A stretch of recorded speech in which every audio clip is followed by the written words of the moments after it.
Abram suas Bíblias em Lucas, capítulo 18. Nós faremos a leitura do versículo 1 até o versículo 14.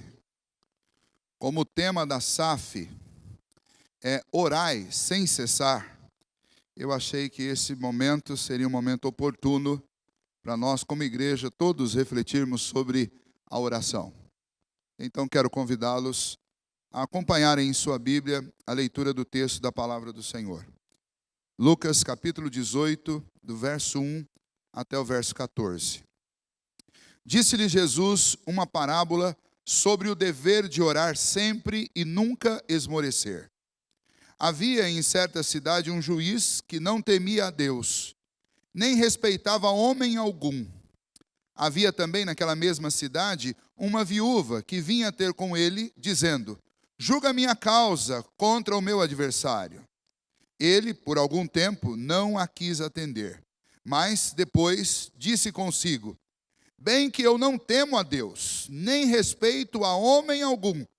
Todavia, como esta viúva me importuna, julgarei a sua causa, para não suceder que, por fim, venha a molestar-me. Então disse o Senhor: considerai no que diz este juiz iníquo. Não fará Deus justiça aos seus escolhidos, que a ele clamam dia e noite, embora pareça demorado em defendê-los? Digo-vos que depressa lhes fará justiça. Contudo, quando vier o Filho do Homem, achará porventura fé na terra? Propôs também esta parábola a alguns que confiavam em si mesmos, por se considerarem justos, e desprezavam os outros.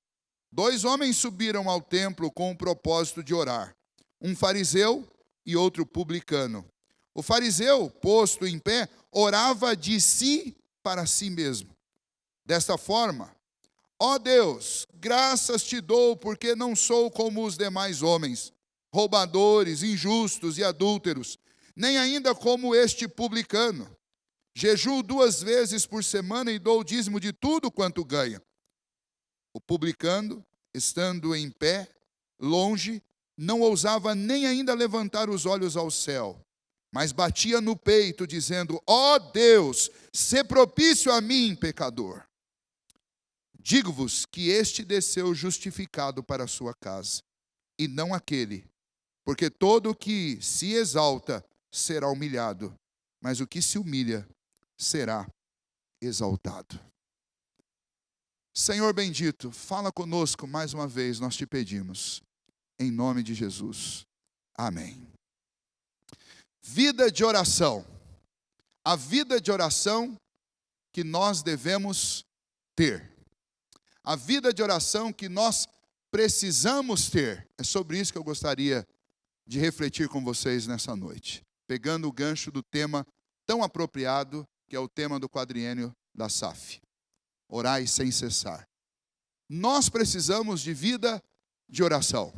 Não existe vida cristã, não existe caminhada com Deus sem oração. E oração é um assunto sério da nossa vida, mas é um assunto que todos nós, quase que de maneira generalizada, damos pouca importância. E quando damos importância, ainda travamos uma luta conosco mesmo e com a nossa vida, com a dinâmica da nossa vida, travamos uma luta muito grande para estabelecer algum tipo de agenda de oração. Foi-se o tempo em que os homens e as mulheres de Deus tinham um caderninho onde eles anotavam o nome das pessoas, iam enchendo o caderninho e todos os dias eles oravam 1, 2 ou até 3 vezes pelos nomes que estavam naquele caderno. Nome de filhos, de netos, de sobrinhos, de amigos, de vizinhos, de parentes. Nome de pessoas da igreja, liderança da igreja, irmãos queridos. Foi-se o tempo em que a igreja nutria esse tipo de conduta. Também foi-se o tempo em que a igreja era extremamente relevante na sociedade. E nós precisamos recuperar essa relevância, e para que essa relevância seja recuperada, nós precisamos voltar ao elementar da vida cristã. A vitamina B e a vitamina O, Bíblia e oração. São esses 2 assuntos que fazem com que uma igreja permaneça em pé. É sobre essas duas colunas que uma igreja se sustenta em Cristo, que é a rocha da nossa vida e da nossa caminhada. E a nossa relação com Cristo e com o Senhor depende de Bíblia e depende de oração. E hoje eu gostaria de falar com vocês sobre isso.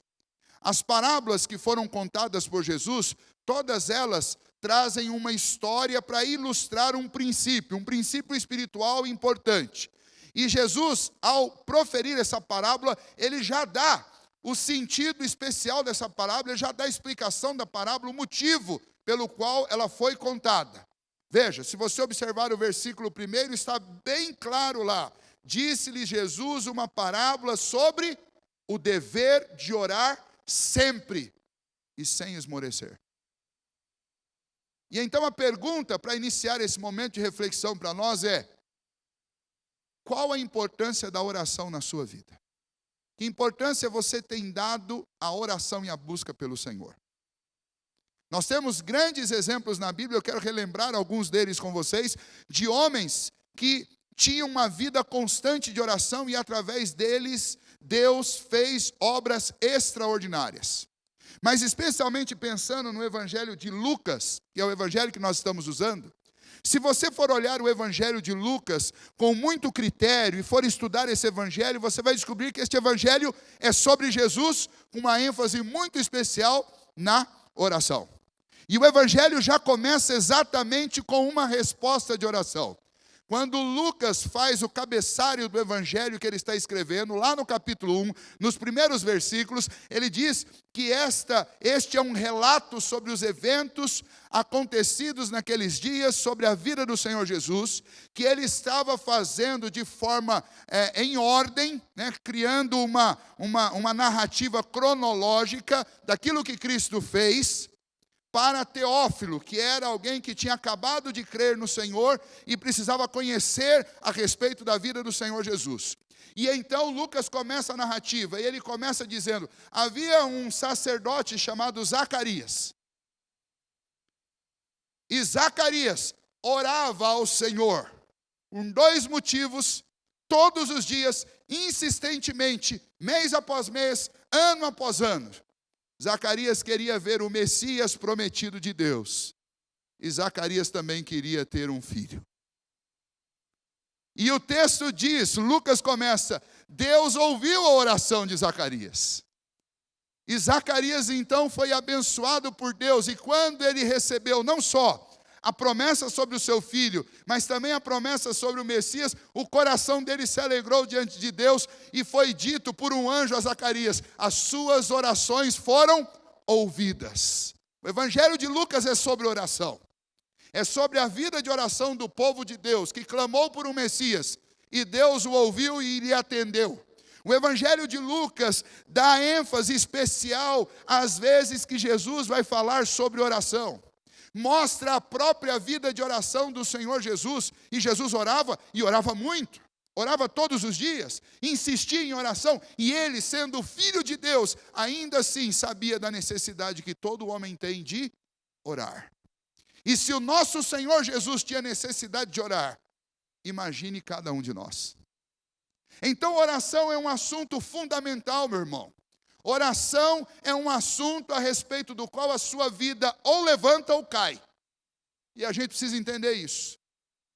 Porque oração não é coisa de crente fanático. Oração não é coisa de crente pentecostal, não é coisa de crente tradicional. Oração é coisa de crente, não importa em que igreja ele esteja.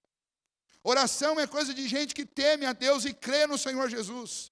E sabe que precisa falar com Deus todos os dias, todas as horas, todos os momentos. Sabe que existe uma linha direta entre você e o seu Deus, e você precisa fazer uso dela.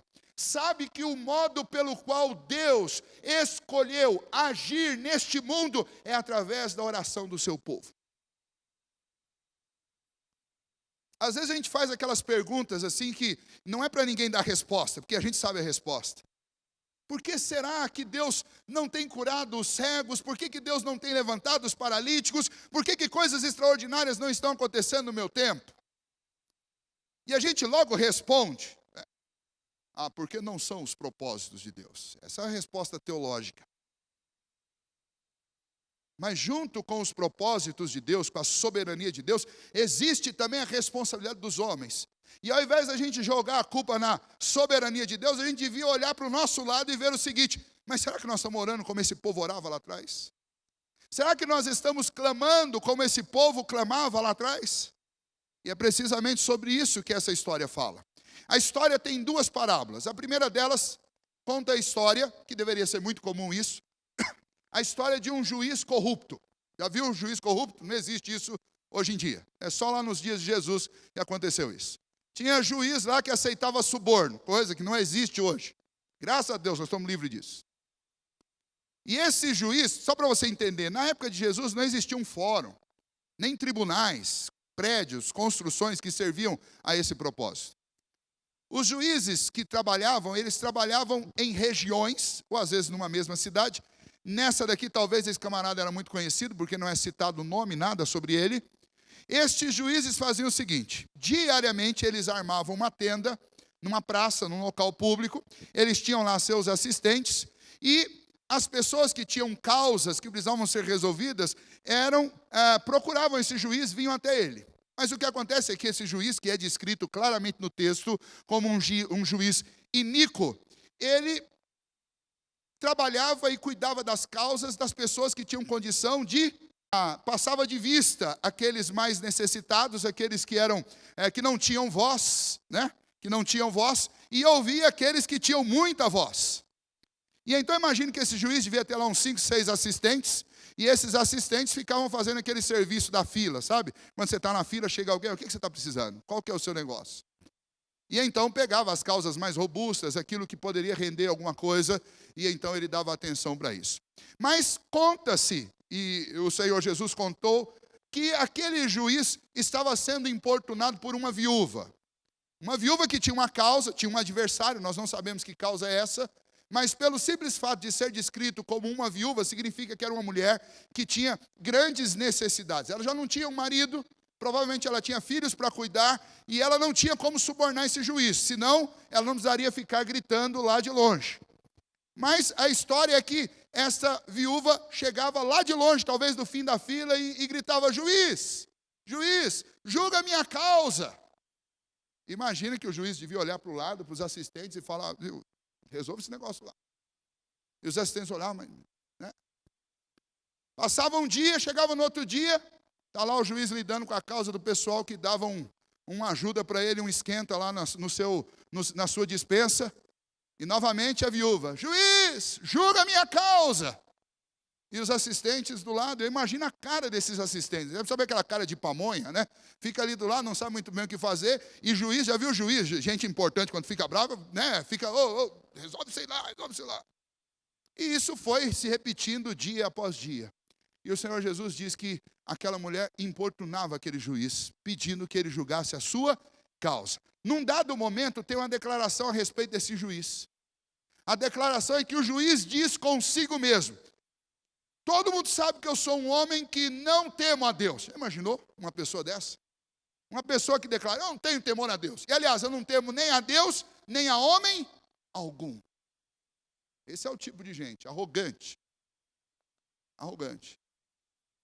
Mas é interessante que no meio da arrogância dele, ele tem medo de uma pessoa. Eu não temo a Deus e não temo a homem algum. Mas é melhor resolver o caso dessa viúva aí, para não acontecer que ela venha molestar-me. A palavra molestar, a palavra que foi traduzida aí por molestar, é uma palavra que significa literalmente deixar o meu olho roxo. É óbvio que essa viúva não tinha condição de ir lá e dar um murro, embora provavelmente ela tenha sentido vontade, como a gente sente, só de ler a história. Mas ela não tem a condição. E aí a gente vai estudar o que é essa expressão olho roxo na cultura deles. Significava manchar reputação. Então o que ele está dizendo? Eu não temo a Deus e eu não temo aos homens. Mas tinha uma coisa que ele amava mais do que tudo: a sua reputação. E ele estava com medo que aquela situação com a viúva viesse a manchar a sua reputação. E por causa disso ele faz o quê? Ele decide atender e resolver a causa da viúva. O Senhor não nos conta como ele fez isso. Mas o Senhor Jesus disse: vejam só, se um juiz iníquo como esse, é capaz de atender alguém que insistentemente bate à sua porta, quanto mais Deus julgará com pressa a sua causa. E então o que Jesus está dizendo: ore, vocês precisam orar sem cessar, sem esmorecer, porque se juízes corruptos não aguentam gente bater na porta deles, imagine o Deus santo, justo, reto, gracioso e amoroso que acontece com o coração dele quando o seu povo clama. Quando os seus escolhidos, como o texto cita, como os seus escolhidos batem a porta através da oração.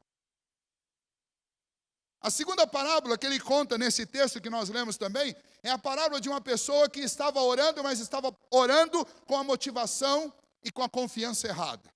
E ele cita duas pessoas, um fariseu, que era um daqueles radicais cumpridores da lei e das tradições judaicas, e cita um publicano. Quem é o publicano? O publicano era uma das figuras mais mal vistas dentro da sociedade judaica, porque era um judeu que se vendeu para alguma autoridade romana, como um general que tinha o direito de cobrar impostos em um determinado local. Mas o general não vai lá e nem vai colocar um dos seus soldados para cobrar imposto. Os generais pegavam judeus gananciosos, que amavam o dinheiro, e colocavam para cobrar impostos para eles. E outra coisa que existia naquela época era fiscal corrupto, cobrador de impostos corrupto. Hoje não existe mais esse negócio. Mas naquela época existia. E então esses judeus cobradores de impostos eram chamados de publicanos, roubadores. E o judeu normal, ele tinha ódio desse tipo de pessoa. O judeu crente, ele considerava que essa era a verdadeira face de Satanás. Era um publicano. E se tem uma coisa que eles tinham a mais absoluta certeza de que não vinha da parte de Deus, era um cobrador de impostos, um publicano. E então Jesus diz: subiu um fariseu para orar numa praça. E subiu junto com ele também um publicano. O fariseu chegou lá na praça e começou: ó Senhor, graças a Ti porque eu sou um homem bom, eu pago o dízimo, eu frequento os trabalhos lá da minha congregação, eu não falto em nada, eu sou um crente bom, me abençoa, Senhor. Na praça, voz alta, levantava a mão para o céu, um verdadeiro santo. No outro canto da praça, e aliás, eu não sou como aquele publicano que está do lado de lá, roubador, corrupto. E do outro lado da praça, com a cabeça baixada, batendo no peito, estava lá um publicano arrependido dos seus pecados, dizendo: sê propício a mim, Senhor, a mim, pecador. Está dizendo: Senhor, eu preciso do seu perdão, eu preciso da sua misericórdia. E Jesus pergunta para eles: quem que vocês acham que teve a oração ouvida? Jesus diz: eu vos afirmo que aquele que foi lá e se exaltou, saiu de lá humilhado. E o que foi lá e se humilhou, saiu de lá exaltado.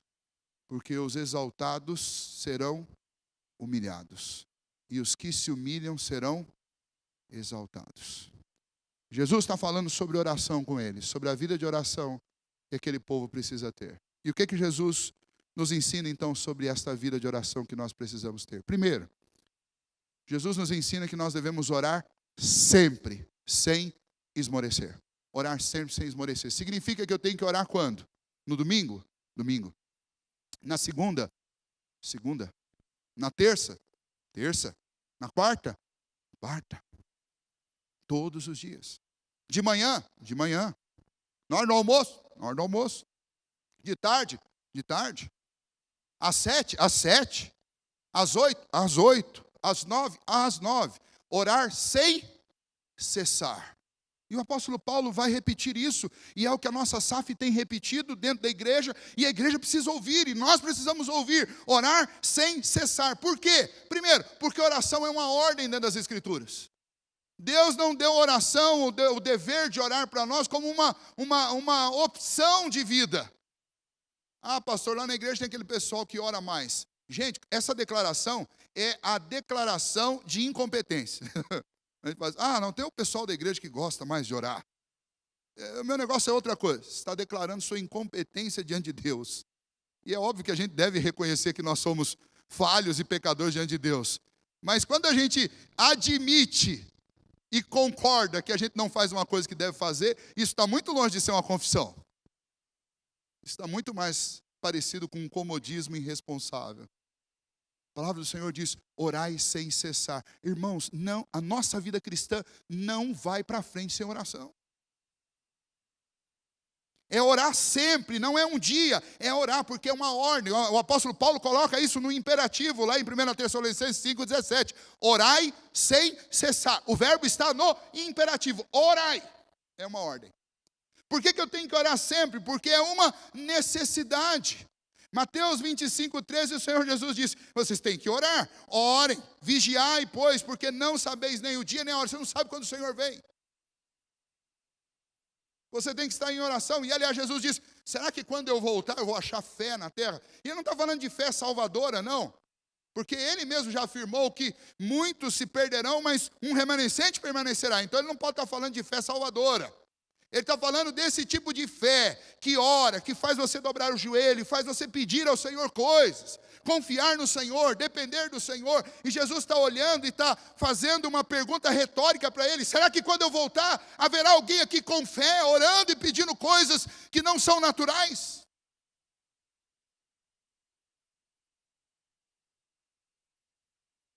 O inimigo tem tentado destruir a igreja de muitas formas. Uma das formas no passado, há cerca de 100 e poucos anos, foi com o liberalismo teológico, tentando fazer com que a igreja não acreditasse mais no sobrenatural de Deus.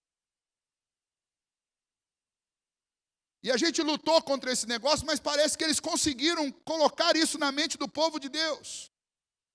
E então nós não temos sequer a coragem e intrepidez de pedir coisas para Deus que nós não achamos que sejam possíveis.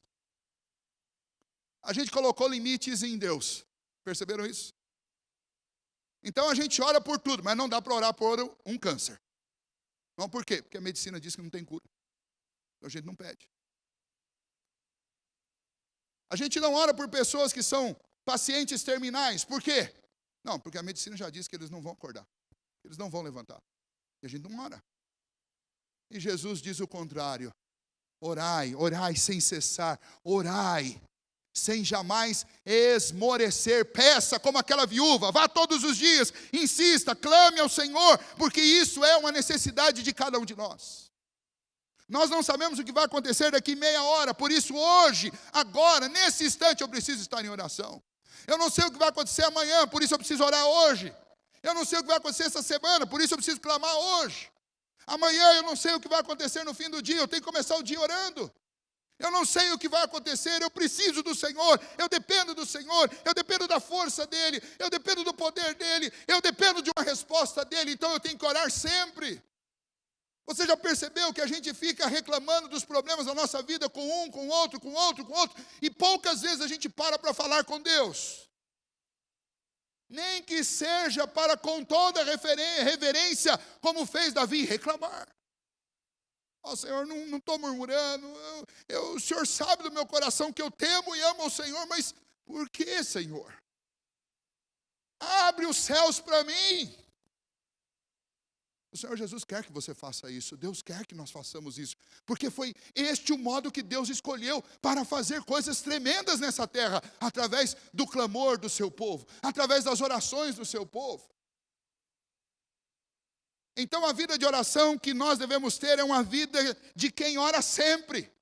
É oração todo dia, sem esmorecer. Por que eu tenho que orar sempre? Porque oração é uma prática da igreja. Lembra da igreja lá de Atos? Se você for ler no capítulo 4, você vai ver que quando os apóstolos Pedro e João foram ameaçados de morte, eles procuraram a igreja e o texto diz que a igreja unânime se ajoelhou e orou e disse: ó Senhor, tu soberano Senhor, que fez o céu e a terra.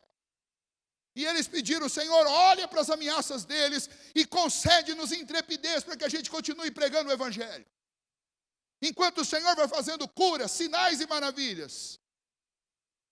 E o texto diz que enquanto eles faziam essa oração, o lugar onde eles estavam tremeu, por causa do poder de Deus.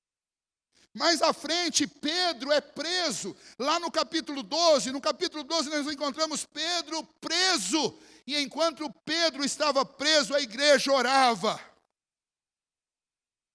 Pedro, pois, estava guardado no cárcere. Versículo 5, mas havia oração incessante a Deus por parte da igreja a favor dele. E sabe o que aconteceu? Aquele cárcere estremeceu e as portas dele foram abertas. Pedro foi tirado de lá pelo poder de Deus. Por que eu preciso orar? Por que eu preciso orar sempre sem esmorecer? Porque é uma ordem de Deus. Porque é uma necessidade minha. Porque essa é a prática da igreja. Lucas foi escrito porque esta foi a resposta de oração a Zacarias. Zacarias orou e pediu que o Messias viesse. E o Messias veio. Era plano de Deus? Claro que era plano de Deus, mas era plano de Deus também responder Zacarias. Aí a gente fica sempre nessa aqui, olha, mas é a soberania de Deus, são os planos de Deus, eu tenho que aguardar, mas dentro dos planos de Deus está a sua oração. Deus concedeu 15 anos a mais ao rei Ezequias. Quando é que Deus deu os 15 anos a mais para ele? Quando ele orou. Deus quis dar livramento a Nínive, mas quando é que Deus deu livramento a Nínive, que era perversa, pecadora e rebelada contra Deus, incrédula? Deus deu depois que Jonas foi lá e pregou, e aquela cidade ouviu a pregação, se arrependeu dos seus pecados e clamou a Deus, e Deus livrou Nínive. Ou seja, esse é o modo de Deus operar. Deus faz maravilhas, por isso você não pode esmorecer. Você tem orado há 10, 15 anos pela conversão do seu esposo, continue orando. Deus, nós não sabemos o dia do Senhor. Pastor, por que Deus não respondeu até agora? Porque não está na hora certa. Deus está preparando, fazendo as coisas convergirem para o momento certo. Agora, você não pode parar de orar. Pastor, meus filhos estão fora da igreja, eu estou orando há uma década para eles voltarem, eles não voltaram ainda. Continue orando, não esmoreça. Porque essa é a vida de oração que Deus quer que nós tenhamos. Que a gente ore sempre sem esmorecer, que a gente ore sem cessar. Em segundo lugar, a vida de oração que nós devemos ter é a vida de oração com humildade. E aí você tem a história daquele fariseu. O fariseu, ele chegou lá, não para falar com Deus. Jesus fala, ele falava de si para si. Ele estava se contemplando no espelho e estava fazendo assim, mas como eu sou bonito, como eu sou bom, como eu sou bacana, como eu sou legal. E no reflexo do espelho ele está vendo lá atrás o publicano, olha aquele publicano, ó. Pecador, ladrão, miserável, corrupto. E essa oração do fariseu, ela é muito triste, porque é a oração de alguém que não dependia do Senhor. De alguém que não estava disposto a depender de Cristo Jesus, não enxergava o quanto ele precisava de Jesus. Ele se bastava. Ele se bastava. Ele achava que o céu estava escancarado para ele, um tapete vermelho tinha sido lançado do alto a baixo para que ele subisse para o céu, porque ele era alguém muito bom. Lê do engano. Jesus teve que corrigir isso muitas vezes. Uma vez ele chegou para a cidade de Cafarnaum, onde ele pregou a maior parte dos seus sermões e fez a maior parte dos seus milagres. E disse para Cafarnaum que nunca se arrependia dos seus pecados. Vocês pensam que vocês vão para o céu? Eu vos afirmo, vocês vão para o inferno. E haverá menos rigor no dia do juízo para Sodoma e Gomorra do que para vocês. Porque se lá eu tivesse feito as coisas que eu fiz no meio de vocês, há muito eles teriam se convertido. Nós precisamos entender que oração não é de nós para nós, nem de nós para os outros. Uma das coisas muito difíceis na vida é quando você é chamado para orar em público. Já percebeu isso? E quando a gente é chamado para orar em público, a gente tem uma dificuldade muito grande de orar para Deus. A gente normalmente ora para as pessoas, que a gente fica muito preocupado com o que as pessoas vão pensar da oração. E a gente fica mais falando com os outros do que falando com Deus. Quando você vê que o pastor pediu para alguém orar em público, você já começa a interceder por essa pessoa. Senhor, tenha misericórdia. Que ele possa representar a igreja mesmo e falar com o Senhor. Nós precisamos entender isso. Nós temos que orar com humildade. Vamos aprender um pouco então sobre o que aquele publicano fez. O publicano, roubador, corrupto, alguma coisa aconteceu na vida dele. Como a contagem ou a história é cronológica, então não dá para a gente ficar tentando adivinhar o que aconteceu. Mas vamos imaginar aqui. Imagine que fosse Zaqueu no primeiro dia da conversão dele. Depois daquele dia que o Senhor foi lá na casa dele, né? E ele almoçou com o Senhor Jesus. E ele disse: Senhor, eu vou devolver tudo que eu roubei dos outros. Se eu tirei algo de alguém, eu vou devolver 4 vezes mais. E eu vou reparar essa vida que eu tive terrível, odiosa. Imagine no fim do dia esse publicano chegando na praça. Esse publicano Zaqueu chegando na praça e falando: Senhor, eu estou envergonhado. Seja favorável a mim, porque eu preciso da sua graça. Ou imagine que talvez fosse Mateus. Se você quer conhecer a história do evangelista Mateus, basta que você abra no Evangelho de Marcos, no capítulo 2, você tem a história de um homem chamado Levi. E o segundo nome dele é Mateus. Levi e Mateus. E Levi era um cobrador de impostos dentro da coletoria. Um corrupto. E Jesus passou e olhou para o lado de dentro da coletoria e falou: vem, segue-me, Levi.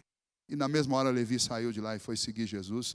Ainda marcou, antes de começar a jornada dele com Jesus, marcou um almoço na casa dele, chamou todos os publicanos e pecadores. Imagine que talvez naquela praça fosse ou o próprio Levi, ou um daqueles publicanos pecadores que almoçaram com Jesus e depois foram para a praça envergonhados e falaram: Senhor, eu não tenho nada para oferecer para o Senhor, porque tudo que está em mim está maculado pelo pecado.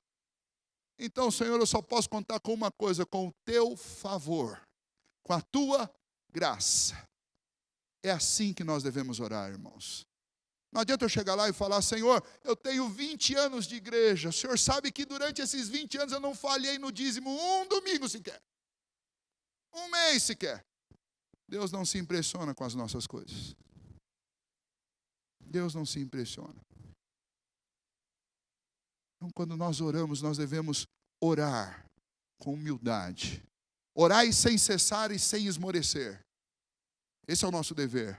Orar com humildade, porque é a única chance que nós temos de conseguir algo diante de Deus. Lembra quando Salomão inaugurou o templo? E ele fez uma oração belíssima. E ele disse da seguinte maneira. Aliás, Deus respondeu a sua oração da seguinte maneira: se o meu povo, 2 Crônicas 7,14, se meu povo, que se chama pelo meu nome, se humilhar e orar, então eu ouvirei do céu, sararei a sua terra. Olha que bênção! A oração é necessária, mas ela passa pelo caminho da humilhação. Nós precisamos nos humilhar diante da poderosa mão de Deus. Eis que a palavra do Senhor diz: portanto, humilhai-vos diante da poderosa, ou debaixo da poderosa mão de Deus. Eu não tenho outra maneira de me relacionar com Deus a não ser na base da humildade, da humilhação. Eu falei hoje cedo, vou repetir: tem gente que quer determinar coisas para Deus. O pessoal vai lá: não, eu sou filho do rei, eu determino que isso aconteça. Aí você está determinando alguma coisa, Deus está, na melhor das hipóteses, Ele está rindo de você. Porque se for olhar esse negócio bem, com bastante rigor, Deus está furioso com você. Porque alguém que tem a capacidade de determinar algo para Deus é alguém que se acha maior do que Deus. E o nome disso nas Escrituras é anticristo. Eu vou repetir, que é para ficar bem firme na sua mente. A Bíblia diz que já existem anticristos no mundo desde os dias de João. Quem são os anticristos? São aqueles que se acham melhores do que Cristo, maiores do que Cristo, e que acham que podem substituir Cristo na sua vida por qualquer outra coisa. São essas pessoas que têm a ousadia de olhar para o céu e dizer: eu determino. Você não determina coisíssima nenhuma. Porque nós somos salvos pela graça e pela misericórdia do Senhor. O Senhor atende nossas orações pela graça e pela misericórdia dEle, porque nós não merecemos absolutamente nada. E o nosso Deus é o soberano Senhor sobre a terra, que fez todas as coisas, governa e dirige todas as coisas, e não há na terra quem possa lhe dizer: o que o Senhor está fazendo? Então ore ao Senhor, sempre sem esmorecer, e ore com humildade. Por último, ore com confiança. Ore com confiança, porque você está falando com o Todo-Poderoso Deus. O Deus que faz coisas extraordinárias, o Deus que faz coisas impossíveis, o Deus que enviou o Filho dele para entregar a seguinte mensagem: se creres, verás a glória de Deus. Tudo é possível ao que crê. Não há impossíveis para Deus. Essa palavra impossível não existe no vocabulário do Senhor. Então, creia no poder de Deus. Ore com confiança. Vamos lá. Por que eu posso orar com confiança? A parábola mostra o contraste claro entre Deus e aquele juiz iníquo. Se aquele juiz iníquo responde quem importuna ele, Deus responde quem o busca dia e noite sem cessar. Por isso você deve orar com confiança, porque Deus é infinitamente melhor do que aquele juiz. Se aquele juiz lá respondeu, imagine Deus. Primeiro motivo porque você deve orar com confiança. Segundo motivo pelo qual você deve orar com confiança: nós temos um mediador junto ao Pai, Jesus Cristo, o justo. E o autor da carta aos Hebreus, então, ele vai nos ensinar o seguinte. Olhe, se você quiser observar na sua Bíblia, na carta aos Hebreus, lá no capítulo 4, você vai encontrar uma declaração maravilhosa, poderosa para a nossa vida, nos 3 últimos versículos. Portanto, se nós temos um sumo sacerdote, o Senhor Jesus, que penetrou os céus, está à direita de Deus Pai, então entremos com confiança diante do trono da graça, porque lá nós achamos resposta nas ocasiões oportunas da nossa vida. Porque nós não temos um sumo sacerdote que não possa se compadecer de nós. Muito pelo contrário, ele foi tentado e provado muito mais do que qualquer um de nós. E ele nos deu livre acesso ao trono de Deus. E diante desse trono da graça, você recebe favor. Favor, não é recompensa. Você não vai receber salário. Você não vai receber uma retribuição pelo que você fez. Nós recebemos diante do trono da graça favor do Senhor. Já imaginou?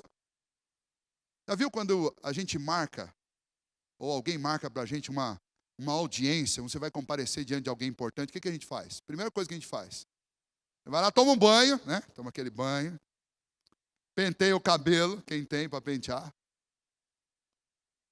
pega aquela roupa do domingo e já põe lá, porque você vai falar. Esses dias eu fui visitar o prefeito, né? E eu estava com o Fred, que é um guri que a gente ama como se fosse filho, e eu falei com ele: você vai comigo. Onde nós vamos? Dindo, ele me chama de Dindo. Nós vamos falar com o grande chefão. Ele ficou, grande chefão, grande chefão. Aí chegou lá, o prefeito pôs ele sentado na cadeira dele lá, ele ficou se sentindo o máximo. E ele ficou o dia inteiro falando: ô Dindo, nós vamos falar com o grande chefão, né? Eu falei, vamos falar. Ser humano, desde pequenininho, a gente gosta de falar com gente grande e importante. E quando a gente sabe que vai falar com gente grande e importante, a gente já faz aquela lista de coisas que a gente vai pedir. Eu não pedi nada para o prefeito, mas ele disse que ia asfaltar essa rua aí da frente aí. Não fui eu que pedi, mas ele falou que ia arrumar o asfalto. Mas o fato é que a gente gosta de falar com gente grande e importante. Não é assim? Agora vejam só. Deus, por meio de Jesus Cristo, nos deu livre acesso ao trono. Esse sim é poderoso. Do Todo-Poderoso Deus. Você quer ver o que acontece quando uma pessoa entende isso? Eu vou te mostrar o que acontece quando uma pessoa entende isso. Você lembra de Josué no meio de uma batalha, que Deus entregou um povo na sua mão, mas um dia era pouco demais para matar todo mundo. O que Josué fez? Josué olhou para sol, para a lua, até que a gente termine essa batalha. E o que aconteceu? Deus fez. Não me pergunte isso daí, como é que isso funciona na astrofísica. Isso dá nó na cabeça cientista até hoje. É por isso que todo ano sobra algumas horas, o pessoal de 7 em 7 anos tem que juntar lá e fazer um dia a mais. Não é de 7 em 7 anos, né? Eu falei errado. De 4 em 4 anos. Sobra a hora. Sobra a hora por quê? Porque Josué orou e Deus fez o sol parar e bagunçou o calendário para o resto da história. Mas a gente pode orar por coisas desse tipo? Claro que pode. Você está diante do trono do Todo-Poderoso Deus. O que é difícil demais para o Senhor? É difícil demais para o Senhor ajeitar a sua vida, ajeitar seu casamento, ajeitar a vida do seu filho. É difícil demais para isso, e isso para Deus não é, porque esse Deus é o Deus que faz o sol parar. E eu gosto de falar que foi o sol que parou e não foi a terra, sabe por quê? Porque se você falar que foi a terra que parou, nós temos uma meia dúzia de outros problemas na física. E se a terra para, ela vai, primeiro, metade dos habitantes da face da terra vão voar para o espaço, por causa da inércia. E a outra metade vai ser achatada contra a terra. Então não foi só isso que aconteceu. Deus teve que mexer lá também, Deus teve que mexer na gravidade. Mas como a gente sabe que esse sistema inteiro está girando, não adianta parar só a terra, porque é o resto dos astros. Então eu acredito, quando eu penso nesse milagre, eu acredito o seguinte: Deus parou o universo por causa da oração de um homem. E parou por quanto tempo? Por 24 horas. Deus parou o universo por causa de uma oração de um homem que não era diferente de você e nem de mim. Mas ele acreditava e ele orou com confiança ao Senhor. Vou te dar um outro exemplo. Do céu normalmente cai chuva. Mas lá, em 1 Reis, no último capítulo, aliás, nos últimos capítulos, você vai encontrar a história de Elias e as suas lutas com Acabe e com Jezabel. Essa Jezabel aí é a verdadeira face de Satanás. Essa é a pior mulher de todas. Enquanto nós elogiamos e louvamos a Deus pelas mulheres da nossa SAF, está aqui a história de uma mulher que é exatamente o oposto disso. É o cão. Elias que o diga, né? Os profetas fugiram, apostataram, só sobrou Elias. E aí Elias orou. E por causa da oração de Elias, ficou 3 anos e meio sem chover. Até o dia que a Jezabel teve que mandar chamar Elias lá. Mas por que não chove 3 anos e meio, todo mundo morrendo de fome, comendo cabeça de burro, valia uma fortuna. Porque as pessoas não tinham o que comer. Aí chamaram Elias lá. E Elias fez um desafio. Você junta todos os profetas de Baal, nós vamos todo mundo lá para o Monte Carmelo e nós vamos orar. E o Deus que respondeu a oração com fogo é o verdadeiro Deus. E se for o meu Deus, eu vou matar seus profetas. E se for o seu Deus, seus profetas vão me matar. Foram para o Monte Carmelo. E estavam lá os 400 de Baal, eles começaram a orar de manhã. E oravam, e colocaram um sacrifício lá, esperando que o fogo viesse do céu e queimasse o sacrifício, e nada. Ao meio-dia, Elias começou, está na hora de vocês começarem a gritar aí, porque vai que Baal está dormindo. E se ele saiu de férias? E se ele está dando uma volta pela redondeza da terra? Grita para ver se ele responde. E ninguém respondia. Eles começaram a passar a faca, se cortar, para ver se Baal respondia. Ele não respondeu. E aí eles pararam. Elias falou: agora é minha vez. Elias falou assim: vamos edificar um altar direito aqui. Pegou 12 pedras, levantou um altar, 12 pedras simbolizando as 12 tribos de Israel. Colocou um holocausto lá em cima, um sacrifício, um animal. E falou: agora busca água, para vocês não virem com aquela história depois que foi trambique. Pode jogar água, enche de água esse negócio. E eles cavaram uma vala em volta do altar, e aquela vala ficou cheia de água. Água no animal, água na pedra e água na vala. E o texto diz que Elias orou. E ele disse: Senhor, que hoje fique absolutamente certo nessa nação que Tu és Deus. E Deus mandou fogo do céu e consumiu o animal, consumiu a água que estava nas pedras e consumiu a água na terra. E quando aquele fogo parou, Elias pegou o cutelo, pegou a faca e foi passar a faca na garganta de 400 profetas. Terminou o dia, estava cansado, e foi lá e disse para Acabe: está vendo aquela nuvem lá do tamanho da mão de um homem? Está vendo aquela nuvenzinha lá? Vai chover. Porque agora vocês sabem que existe um Deus. Acabe não deu muito crédito para a fala e foi lá comer. Perdeu todos os profetas, mas ele foi se banquetear. E aí aquela nuvem foi chegando, foi aumentando a chuva. E Elias, cansado depois de um dia desse aí, Deus falou para ele: Elias, corre para casa porque a chuva vai cair, o pau vai comer. Acabe ficou sabendo, pegou a carruagem dele e saiu correndo de carro para não tomar chuva, para não pegar aquela enxurrada. Daí um pouquinho, eu acho máximo isso, eu gosto de falar isso para criança. Daí um pouquinho passa Elias correndo, porque diz que o Espírito de Deus cingiu ele e fez ele correr e passar a carruagem de Acabe. E você fala para o seu filho: existe The Flash? Existe, está lá na Bíblia. Elias, Deus fez ele correr. Você acha que a Marvel foi criada pelo Stan Lee? Não foi, não. Oração, oração, oração. Ore com confiança. Deus tem coisas grandes e tremendas para todos nós. Não está acontecendo ainda porque você não está orando. Nós começamos esse ano aqui com a graça e com a misericórdia de Deus orando. Tivemos uma semana abençoada. E eu vou confessar um negócio para vocês. Tivemos a segunda semana, foi maravilhoso. E essa semana estou sentindo falta. Vocês não estão sentindo falta? O pessoal que está frequentando a reunião de oração, as outras 3 semanas não estão ficando sem graça? Então começa a orar aí, que eu estou com a vontade danada da gente começar a fazer isso toda semana. Quem sabe? Se Deus começar a colocar essa vontade no coração de mais uma meia dúzia, olha lá, que a partir de março a gente muda esse negócio. Porque a igreja do Senhor Jesus precisa orar. E aí tem coisas acontecendo na nossa igreja, o pessoal não sabe por que está acontecendo. Fizemos encontro de casal, onde nós tínhamos aqui 84 pessoas no encontro de casais. Sabe o que é isso? Pastor novo? Não.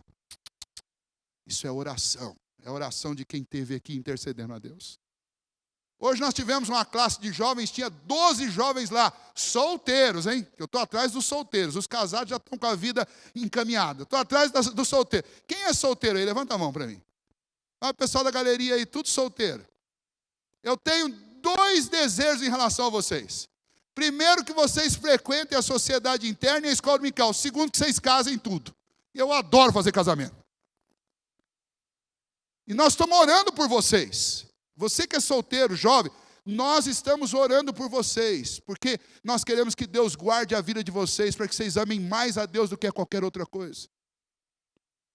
Oração muda a vida de uma igreja, oração muda a família, oração muda uma cidade. E nós temos que acreditar nisso. A vida de oração que Deus espera de nós é essa, sempre, constante, sem cessar. Uma vida de oração humilde diante do Senhor, porque é pela mediação e pelos méritos de Cristo. Uma oração com confiança, com intrepidez, confiando no poder de Cristo Jesus e no acesso que Ele nos deu. Que assim seja a nossa vida de oração como igreja. E nós temos muito motivo para orar. Vamos lá. Isso aí, Lucas. Já pega o violão lá. Estava orando para você vir.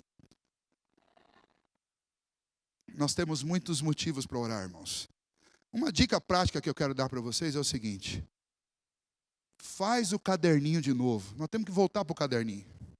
Porque a gente fica sabendo de muita coisa para orar, mas na hora que a gente dobra o joelho, dá uma amnésia. A gente esquece. Então faz o caderninho. Você coloca lá um grupo da segunda, terça, quarta, quinta. Aí na segunda-feira você fala, segunda-feira é de orar. Vou sugerir para vocês, segunda-feira é dia de orar pelo pastor. Ora pelo pastor, pela família do pastor. Ora pelos presbíteros, pelos diáconos. Terça é o dia de orar pela família. Vou orar por todos os meus familiares. Até o tio do meu tio. Orar por todo mundo. Quarta-feira é o dia de orar pelos meus amigos. Ponha lá a folha dos amigos. Quinta-feira é o dia de orar pelos meus negócios. Coloca tudo que está relacionado aos seus negócios. Sexta-feira é o dia de orar pelos trabalhos da igreja do Senhor. Coloca lá a sociedade interna, coloca tudo lá. Sábado eu vou orar pelo culto de domingo, para que Deus traga muitas pessoas e fale ao coração delas. Ou seja, é organizar a nossa vida de oração. Porque senão a gente lembra de meia dúzia de pedidos e a gente ora sempre a mesma coisa, todo dia, toda noite, sem parar, e isso não tem efeito. Não porque Deus não ouça, mas porque acaba se tornando meio que uma reza, uma repetição sem significado. Mas eu quero desafiar vocês, meus queridos irmãos, que a gente passe por uma verdadeira restauração na nossa vida de oração. Uma restauração na nossa vida de oração vai restaurar também a nossa vida com Deus, nossa vida na comunidade, nossa vida na família. Você está precisando orar mais? Eu confesso a vocês, eu preciso orar mais. Deus está mexendo na minha vida, e eu louvo a Ele por isso. Está me incomodando para isso. E eu estou orando a Ele para que Ele incomode vocês também, todos os dias, para que a gente busque a Deus. Pastor, não tem como ir lá na reunião de oração na igreja. Quem foi que disse que Deus só ouve a oração que é feita aqui? Você não pode vir, mas no mesmo horário você pode orar na sua casa. Ore na sua casa. Ore, ore, ore. Ore pelas pessoas. Está desempregado? Pastor, estou desempregado 2, 3 anos, não sei mais o que fazer. Ore. Mas a oração tem a ver com ação também. Ore e bata em 20 portas pelo menos todo dia. Deus vai te ouvir. A palavra de Deus não diz? Batei e abrir-se-vos-á. Pedi e dar-se-vos-á. Porque todo o que pede, recebe. É assim que nós temos que fazer. Vamos ficar em pé?